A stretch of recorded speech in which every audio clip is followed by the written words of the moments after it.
Hi everyone, I'm just letting everyone in. I am a one-man band here, so it's a big group. And I tried to find out how do you let everyone just come straight through, but I didn't quite manage, so. It's important this is a recording so I don't forget, because you will get the recording afterwards. Okay. So, here we go. Let's hope this will include it. So make sure it's muted, that there's no interferences. Great. Welcome to Fawn attachment and developmental stages. Great subject, important subject. So just to say, reason why I'm here. The reason why I'm here is because last year I created the workshop in person and online, and we explored this aspect of more people coming in, aspect of Fawn and what it means and appeasement and so on. And what we realized that it was missing a big part of, just spin myself here, so especially for the recording, I believe that's going to be important. And just talking about the Fawn in the neurological terms, it didn't seem to be enough. And a lot of people were really happy with the workshop and they wanted more. So because I also teach developmental stages and attachment work within a field of trauma, and I combine and weave all of that together. So the July workshop will be exploring that combination of how the Fawn actually develops and manifests in a system. And tonight we're going to be exploring some of the theory, but also it's going to be practical part. I'm not going to just talk at you. I'd like you to it's going to be a live exploration as well. And I do believe somatic work, it's the key to transforming most of our psycho-emotional states and challenges and experiences in life. And so some of you are seasoned therapists, very experienced therapists, and it's great to see some of you. But there are people who actually are just lay people. They don't have a therapeutic background. Therefore, my presentation will include them as well. So forgive me in case that does not, I might mention certain terms that you already know, but like to include as many people as possible. I do believe this subject is of paramount importance. People are still coming through. So what I would like us to do, just take a breath and or be aware of your breath. Don't need to take a breath. Do whatever you like. I'd like you to just come into you, and this will be preparation for further exploration. We're going to have a couple of somatic practices tonight, and I like us for you to be in your own body. Okay, and just to remind people to mute themselves, please. So just feel your body as it is.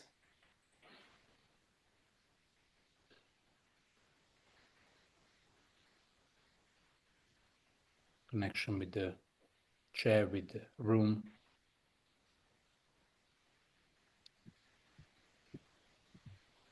And also would like you to observe any sensations in your body or any feelings or emotions that might be present right now.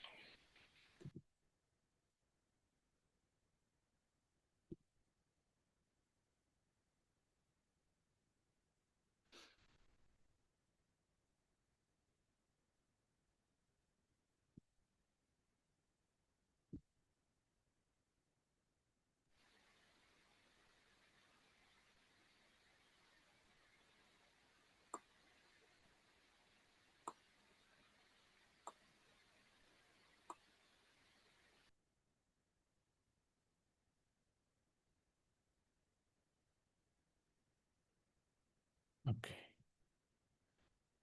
So let me just start by sharing the presentation here. And what I have prepared for you, I also prepared the handout. So you're going to have a handout as well here. Let's see if I can do this. Yes.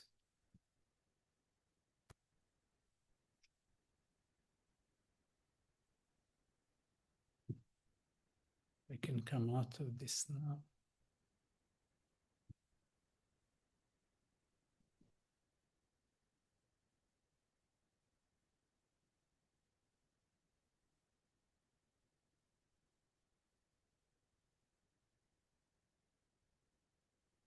Sorry, my computer is frozen. I don't know what happened here.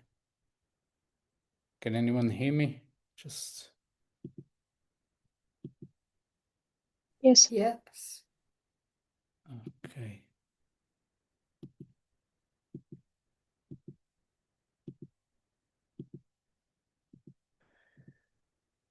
Okay. Apologies. Let's see what happened there. Why? Okay. So let's just see if I can do that again without.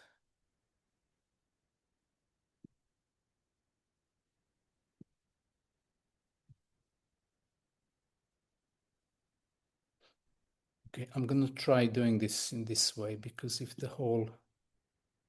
So you can see the screen, I believe now. What does it say on your screen?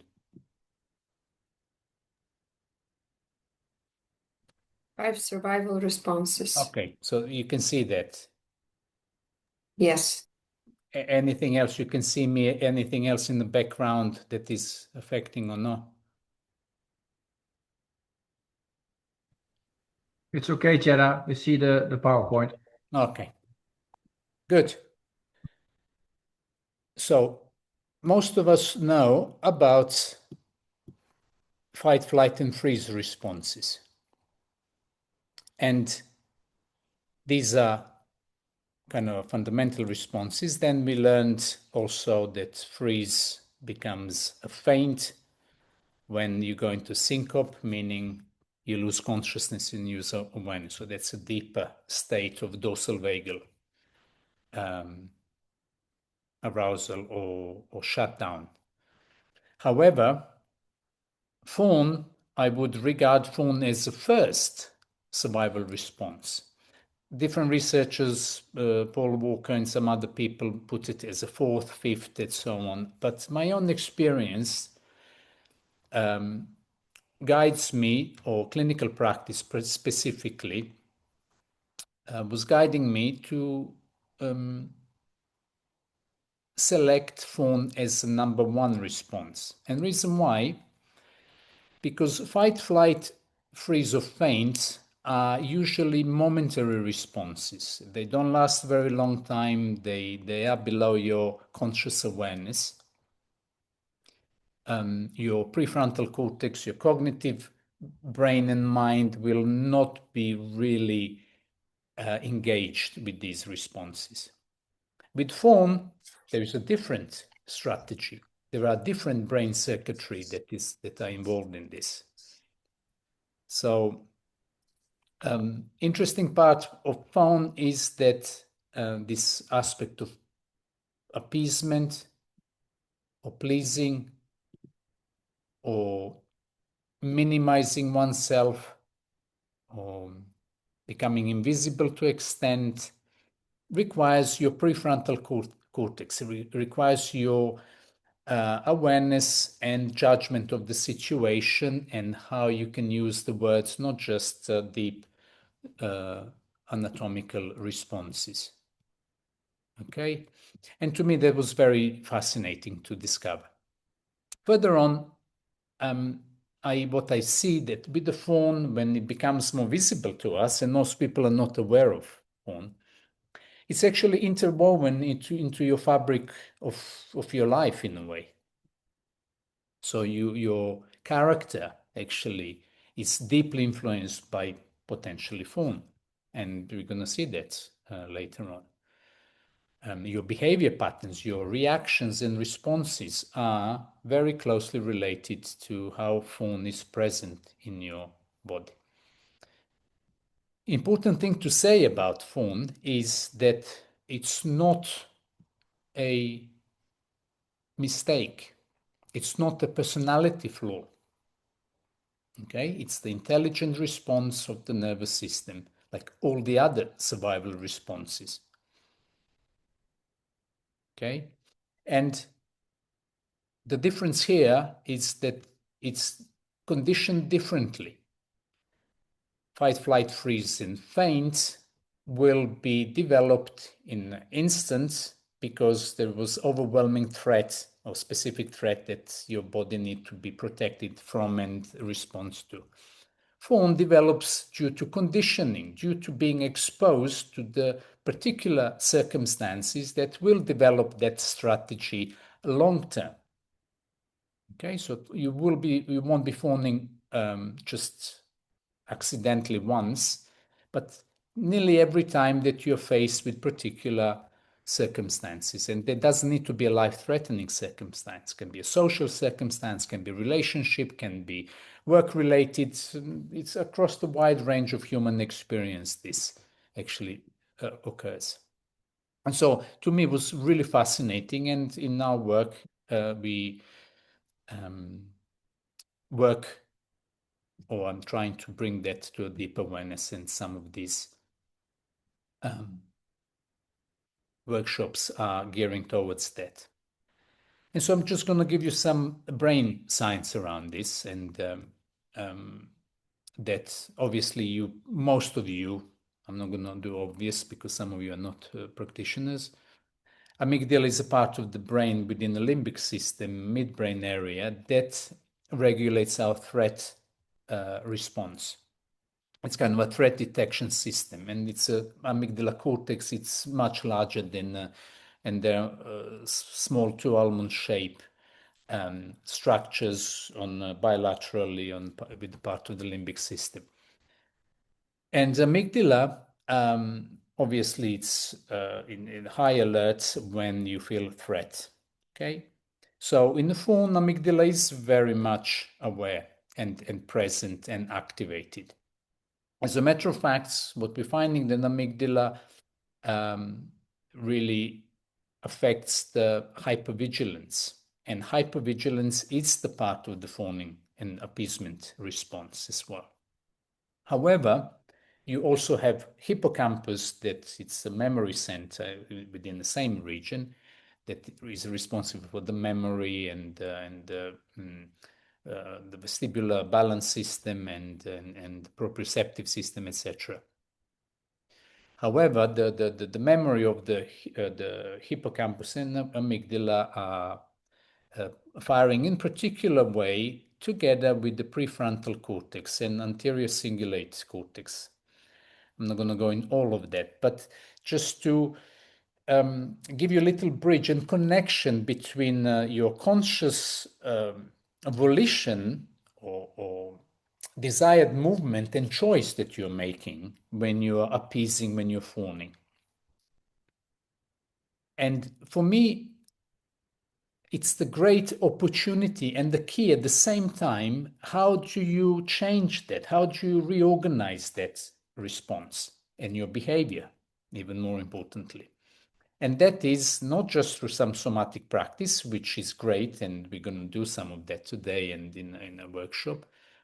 However, you also cognitively, by bringing awareness, you can start to affect some of these systems. And to me, that's a great advantage and specific and unique, I would say, advantage within other survival responses.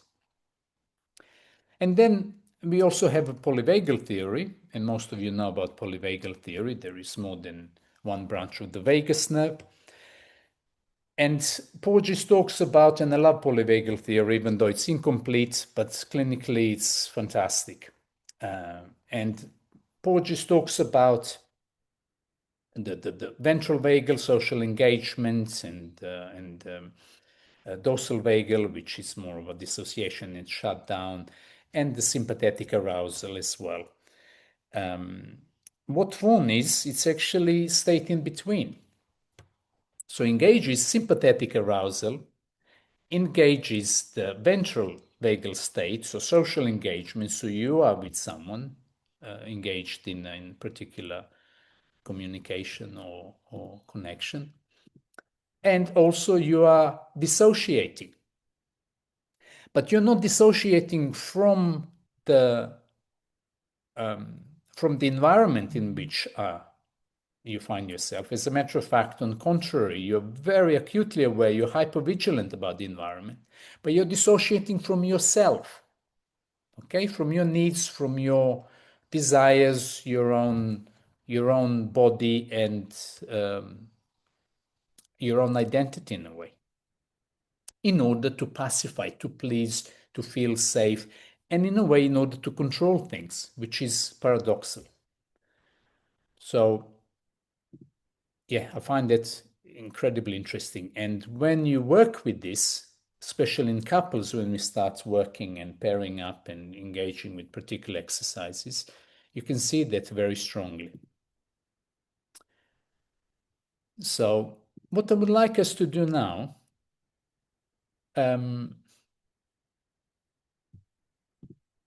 would like us to, if I can see this, that's the big, there are, I put together 15 behavior patterns that you might experience as in a Fawn response. So what I would like you to do, all of us, to kind of, I'm going to read that and you can read it as well.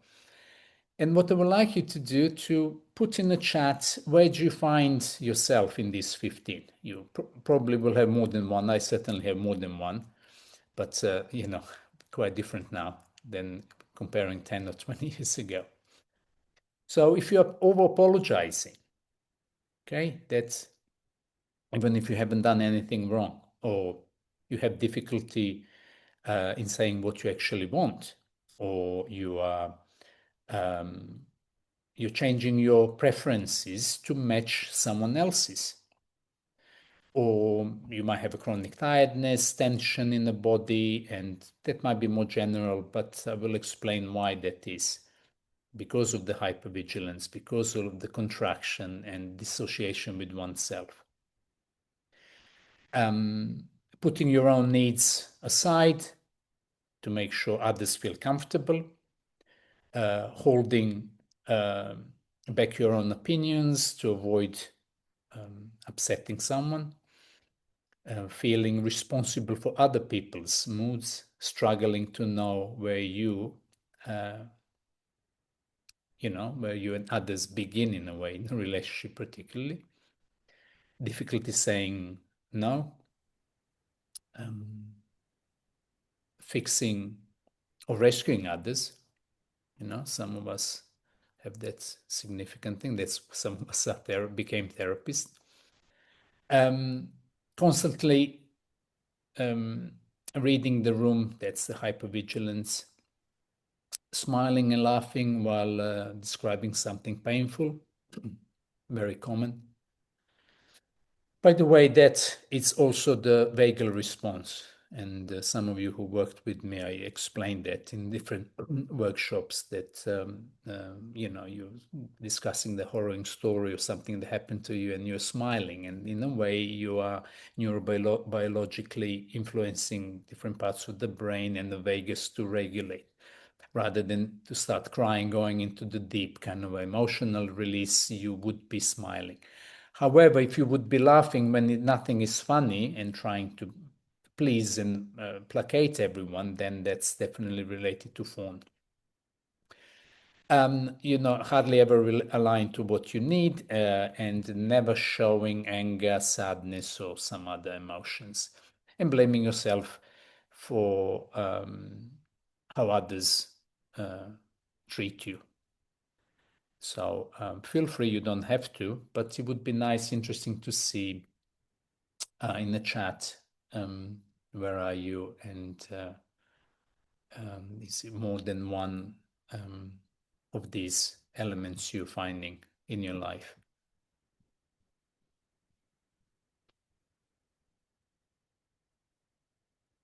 Okay. How do I see the chat now? Let's see. Oh, we got some chats. Okay. So a lot of people are great. Yeah, some of us are relating to all 15. True. And so the beautiful thing about this is to bring great awareness to these patterns, because most of us accept that as normal. Okay? And in a way, it was normal until it becomes abnormal in your current circumstances. It was normal in order to protect you, but when you don't need any more protection, when that starts spilling into your own relationships, current relationships, because initially as children, we needed to fawn because your life was depending on a carer. So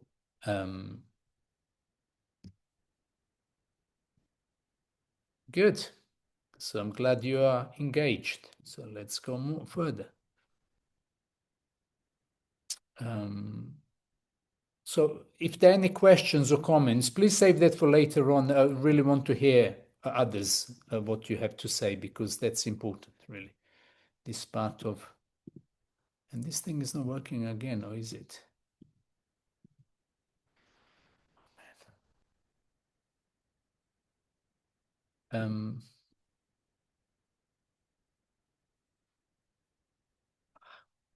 Okay, so I need to start again. Apologies. Share again.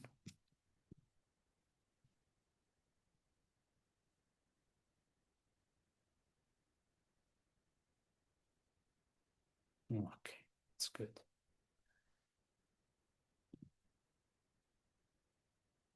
And I hope so far so good. So we have some introduction about parts of the nervous system engaged, and a lot of this we covered last year.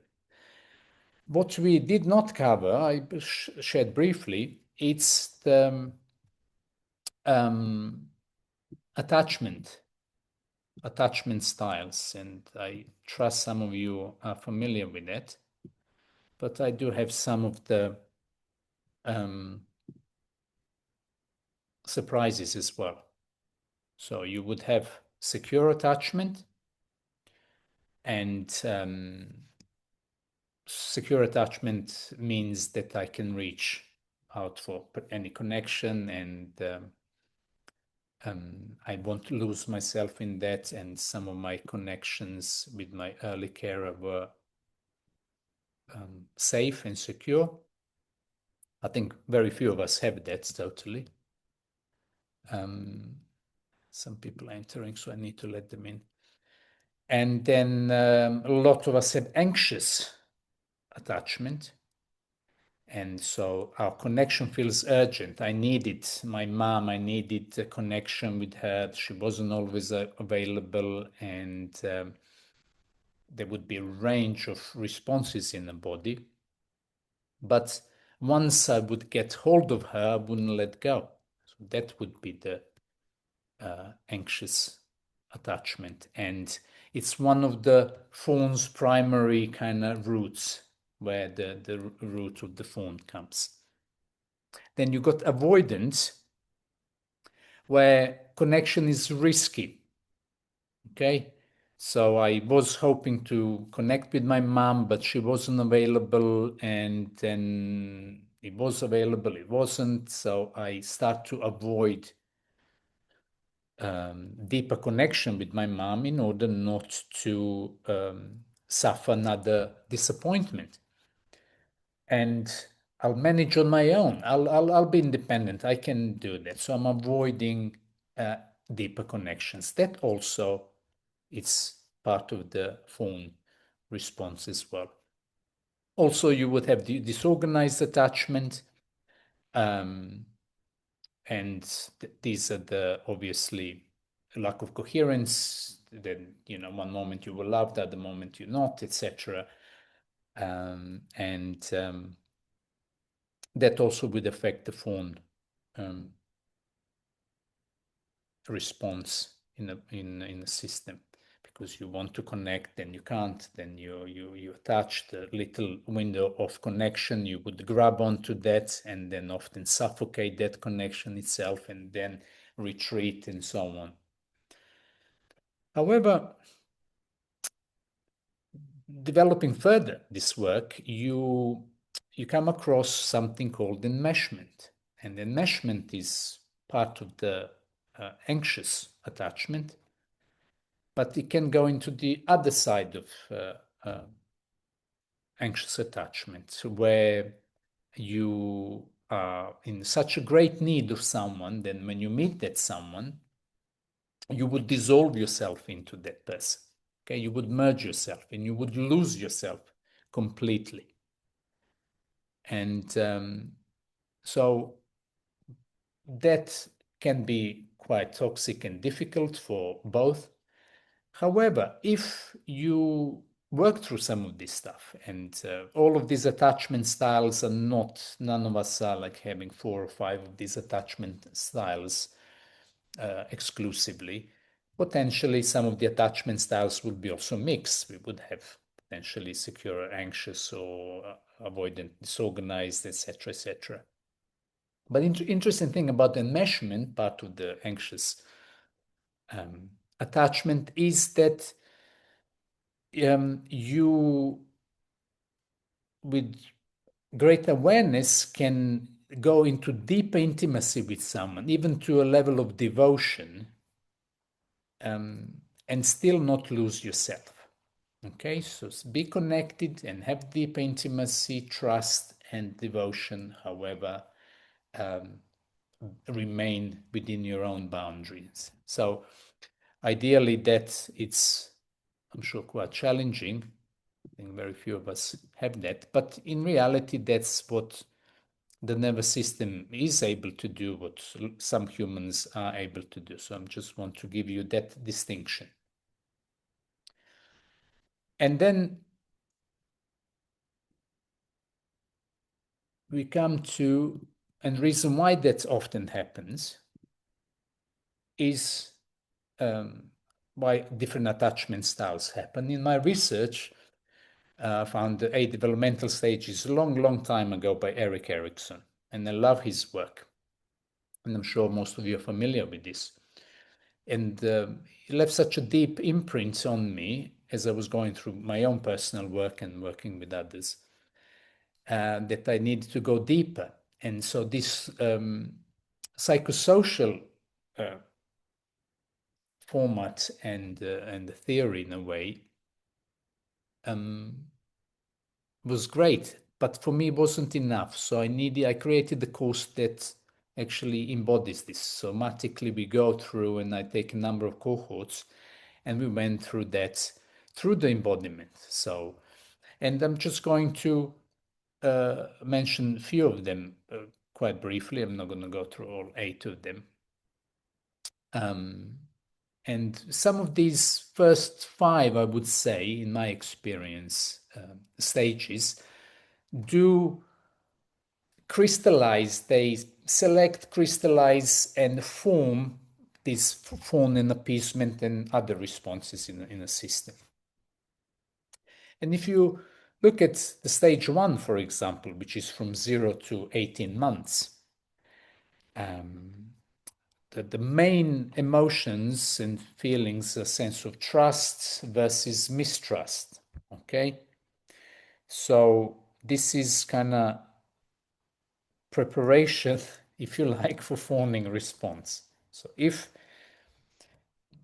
connection with your carer was sufficient, your attachment style will be fairly secure. However, I think most of us suffered some form of challenge. And so you would have sense of trust or mistrust because some of your needs have not been fulfilled. And what I find is in somatically in the body that a lot of issues are coming up in the diaphragm. So the gut area, abdominal area, will often suffer later on in life as well. Some of us might have some challenges in those areas. And often when I go back into deeper work, I can see that was early stage there. Okay? Then stage 2 would be from 18 months to 3 years of age, where you would have autonomy versus shame. So, child is starting to walk, potty training is taking place, you move through oral, anal, genital stage, etc. However, if you were shamed, if you weren't held appropriately, if the conditioning or caring wasn't sufficient for your needs, you potentially would start to develop shame. And there are two forms of shame that I distinguished, and this is a deeper shame. It's heavier shame, where you really think you are wrong, like you as a person, you are wrong, and that's challenging to work with. But nonetheless, it is possible to work with that, and we need to work with that. And that area, I found that is mainly in pelvis, your hip area, and also jaw. So your pelvis, jaw, and mouth area have connection as well. Then from that, you go to stage 3, where there is initiative or guilt, where, for example, you would be exploring, as most children will be exploring from 3 to 5, being free, hopefully.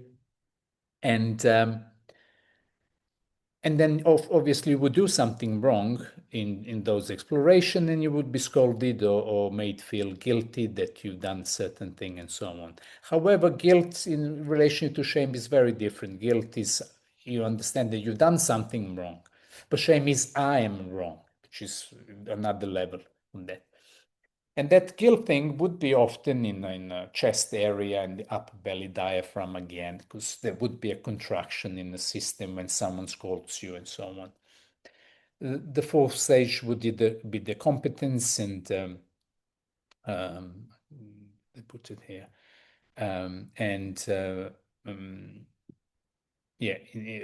industry, which is kind of a competence or inferiority. Industry is an old term. So that's another sense of shame when you were compared by your carer about, oh, look how Johnny done a great job, and look at you, you're so stupid, so you would feel small and shame, incompetent, inferior, then Sarah or Johnny were better than you. And teachers play an amazing role in that, and how they manage to torment us and torture us. So some of us, obviously not all, luckily. And here you form again sense of you need to be smaller, you will be fawning, and fitting into the environment. And then again, there is a stage 5, which you would have identity stage, identity versus confusion, and that's a powerful stage, teenage and so on, stage where your whole world is different because you moved from the family of origin into, or not totally, but you're bridging from the safety, hopefully, of the family home into the origin, into the wider world, and you realize your parents are not omnipotent and omni-intelligent and all of that. They make mistakes.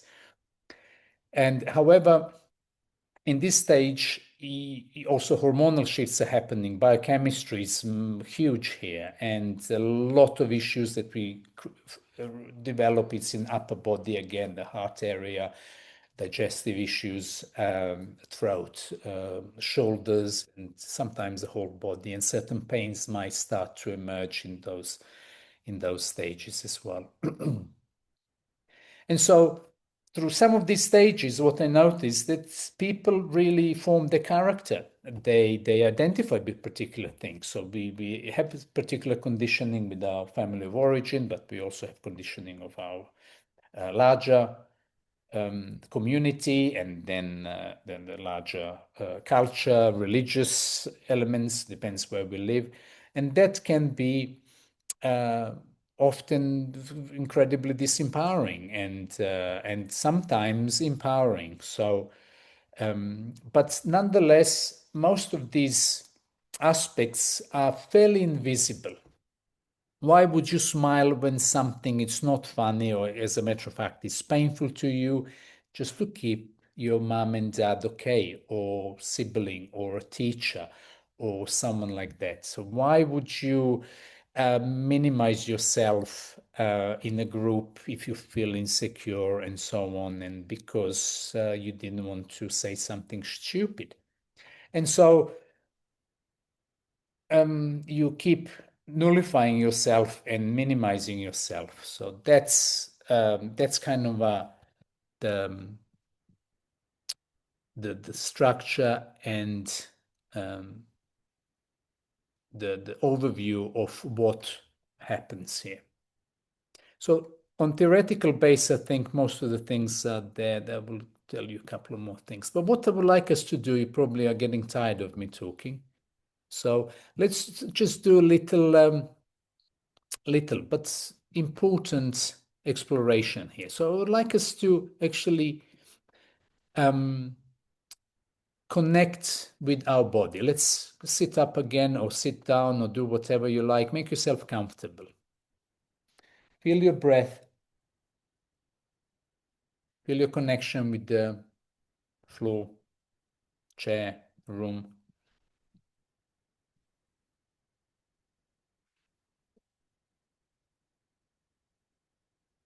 And what I would like you to do, I'd like you to bring awareness into your whole body.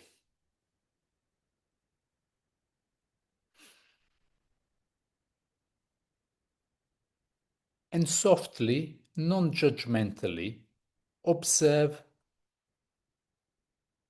is there any tension that you might feel in your body? Anywhere in your body? In your gut, in your belly, in your diaphragm, potentially, pelvis, chest, face, jaw, throat, shoulders, anywhere. And if you observe that, just register that. And so I'm going to mention some words here, and feel those words in your body. You hear me, and then you repeat within yourself, and just see how that lands within you. And see which part of the body is affected by it. So word trust.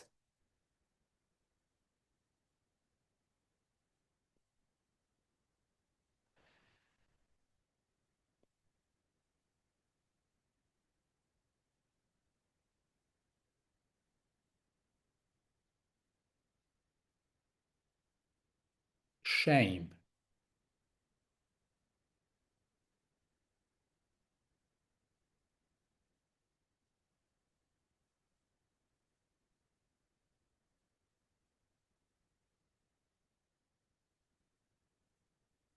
Guilt.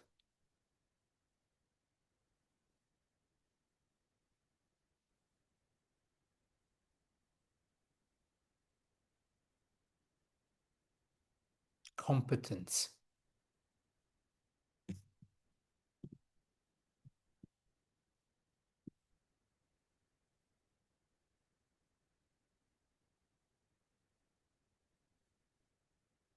Clarity or confusion.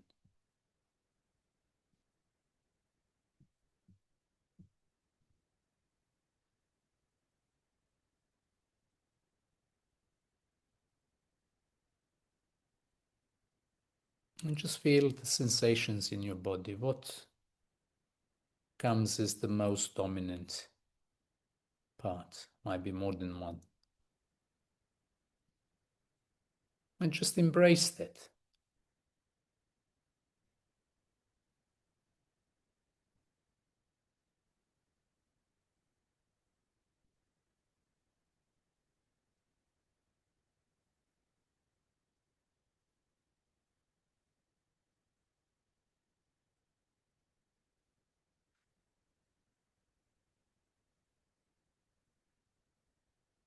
So as we are softly mapping the body and these developmental stages in the body, you can connect with them. And just as you connect, you embrace them, see what changes for you.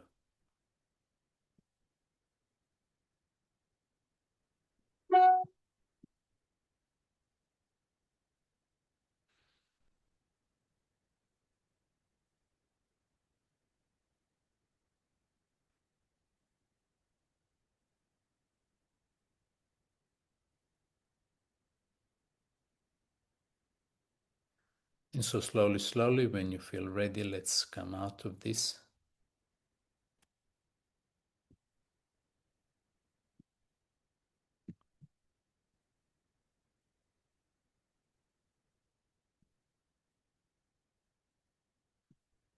And so I would just like to recap before we go into questions. And why this matters, really. And why it matters, it's that you are bringing to a greater awareness your own invisible world for many of us. Okay, or some of us more visible, but in this particular way. And just to say that Fawn and appeasement saved many of us in different circumstances. There were great solutions for particular events and challenging situations. However, becoming aware of them and working through that and bringing to a greater awareness and having a greater chance to make different choices will give us greater freedom. And knowing how to do this and helping our clients, I think that will be a great service as well. And I love our work, our somatic work that we do. I really find it's such a noble work, and I keep saying this more and more. The older I am, the more proud I am what we do, really. Not out of ego, but genuinely, it's a great work looking at what goes on in the world. So just observing that it's not the character flaw, some of this, it's built in layers. It didn't build suddenly. And this merging reflex that we go into someone else and we abandon ourselves. It's an interesting part. And then our body holds the key to all of this. So through some of the somatic work, we are engaging with some of these responses and we can reorganize them, we can repattern them. And then brain also will repattern as well to follow the body. Okay? That's our bottom-up approach. So if you're interested in this, I'm doing a deeper. You will get a handout with the video recording of tonight's session. And if you want to go further, we're going to do 11th and 12th of July kind of an immersion. It would be in person and online as well. But places are limited though. So I think I only have about 20 places and it's fairly, it's not full yet, but people are jumping in. So if you're interested, we will be covering everything I talked about and plus more. I'm going to give you more theory about this. So you know more theoretically, but also we'll be practicing in pairs. I'll be guiding you through different processes. And we'll be doing some theory integration process with some of this work. So that's the invite. And I'm going to stop my presentation to hear any questions.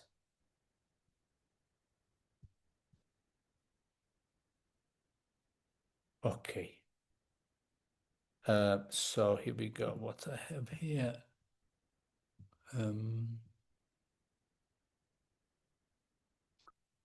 So Sarah mentioned yet certain genders are conditioned to form into these roles, behaviors. It's systemic, societal, not just personal. Absolutely. This is where it comes from. So from systemic societal conditioning. That's not. However, a lot of people are not aware of that. And as I said before, what has happened in the past, we can respect that, like it or dislike it. That's not really important anymore. But what you do about this now? A lot of people want to change things, but they don't know exactly what to change. So this is what I'm bringing here. So you have a mental concept of what's going on. You got psycho-emotional concept of what's going on. And then you have a body somatic concept. So there are three layers that we're working here with. Yes, some autistic folks do some of those things by default, exactly. And the hemispheric imbalance often is strong within that. And you have to do it. However, I do believe that can be improved.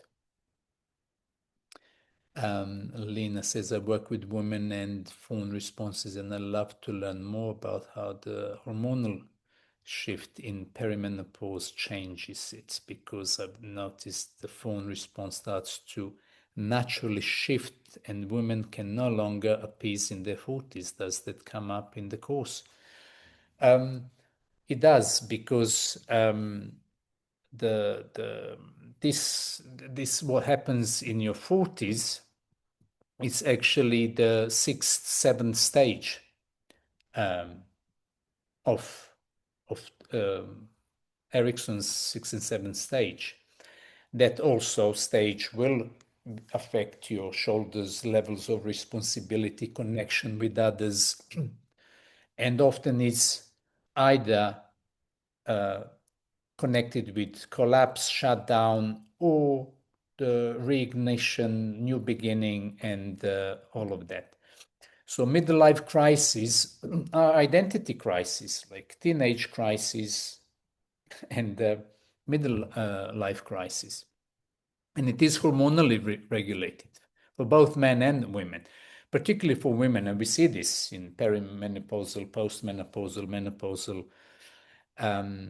And certain things cannot be tolerated any longer because they shouldn't be tolerated any longer, simply said. Really doesn't give any favor by, you tolerating and disconnecting from yourself and enmeshing into relationship, work, spiritual path, all of that. And that is deeper attachment, that is deeper healing of some of the developmental stages, but on unconscious level. So what we need to do here really to come back into ourselves with more honesty and clarity. But we can't be fully honest and clear because we don't have enough knowledge about this stuff. So once you have knowledge, once you have resources and support, then it's a lot easier then to shift. So I hope that answers. But definitely, hormonal states, biochemistry, biophysics within us, it's so fundamental, and it is coupled with nervous system regulation, with your social regulation and connection, with your ancestral connection as well. It's not clear cut, as most of you know that, but so Yasmin would like to say something or ask. Yes. Hi, Cheda. Hi, everybody. Thanks so much. It's fascinating, this theme. I mean, it's fascinating on one hand because it feels like I've been just dealing with fawning all my life, despite years and years of different therapies, including TRE, including nervous system-based therapies, including attachment-based therapies. And so I'm very curious. Unfortunately, I'm not available on the weekend. So my first question to you, Cheda, is, are you planning to do later in the year another one? That's one. And because I would love to attend it. And you mentioned some of the pathways being somatic, but some also cognitive. So could you just briefly give us a little bit of a taster of course, not disclosing, your workshop's content, but what have you found that maybe other approaches or other therapies or haven't, or what is particular in what you're offering in that workshop, in that training? Okay, so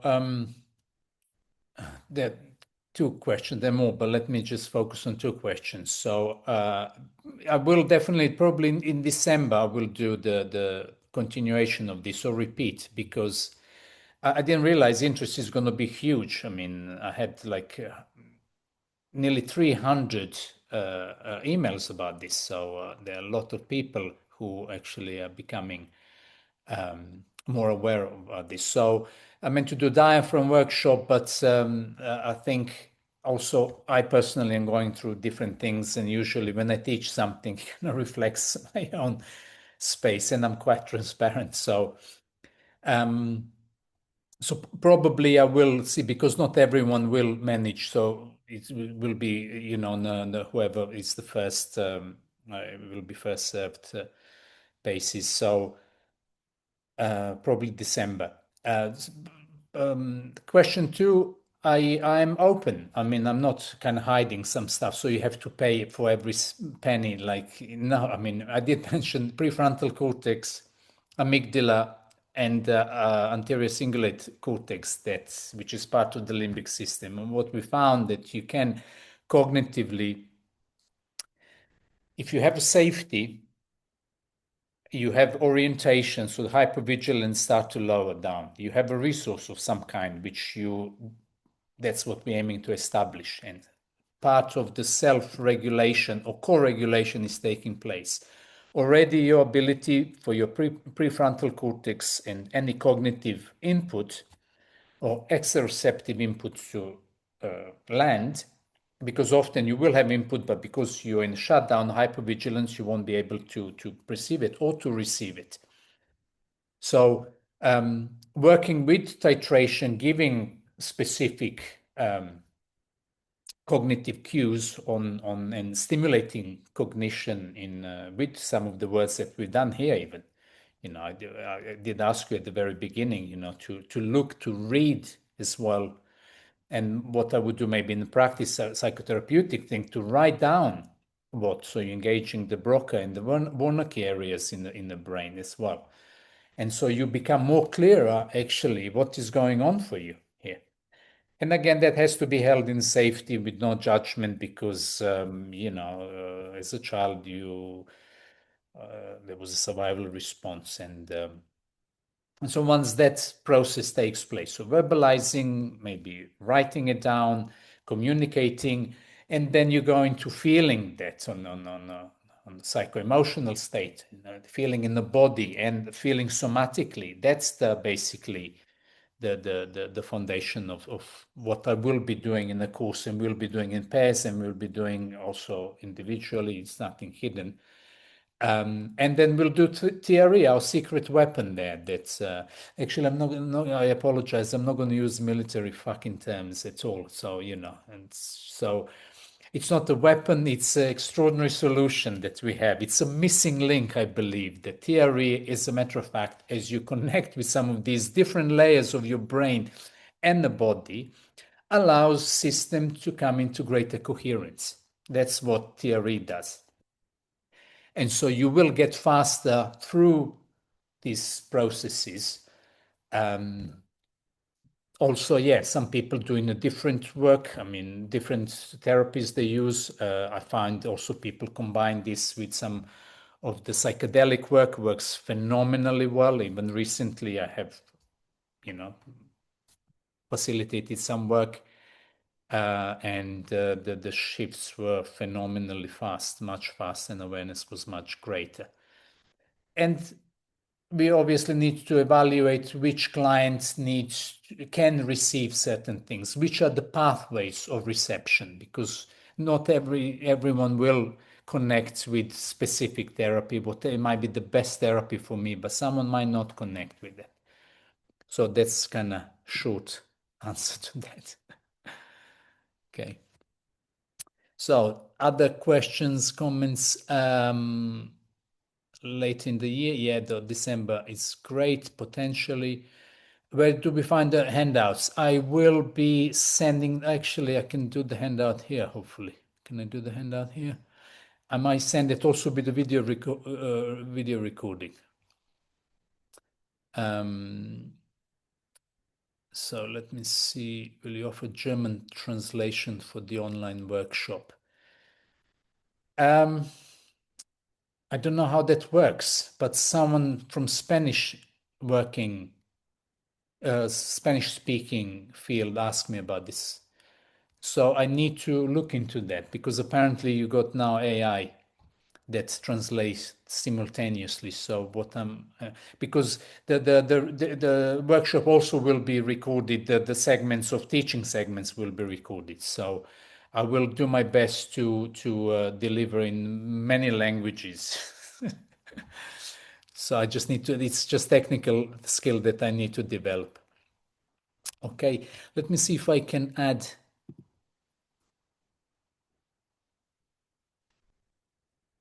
No. Attach, can I attach?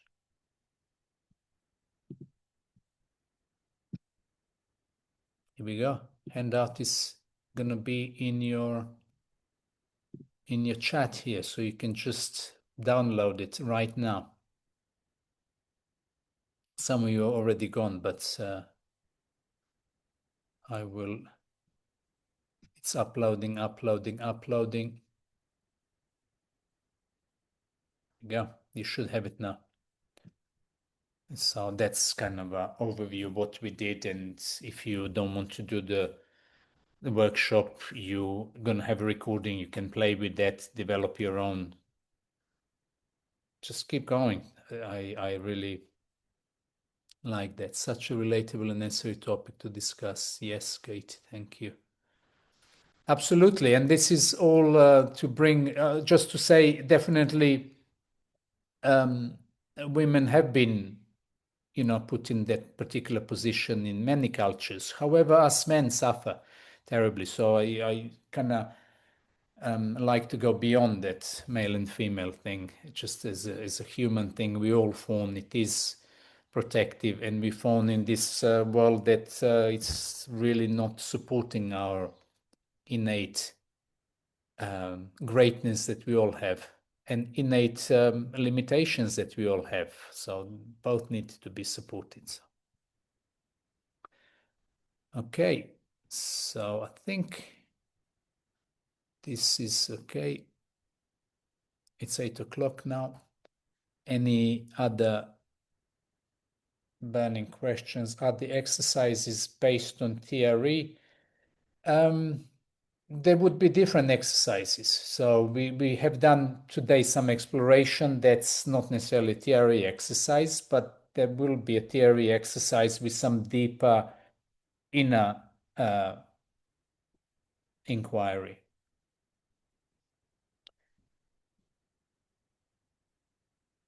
Okay. So I'm gonna actually stop the recording, I think.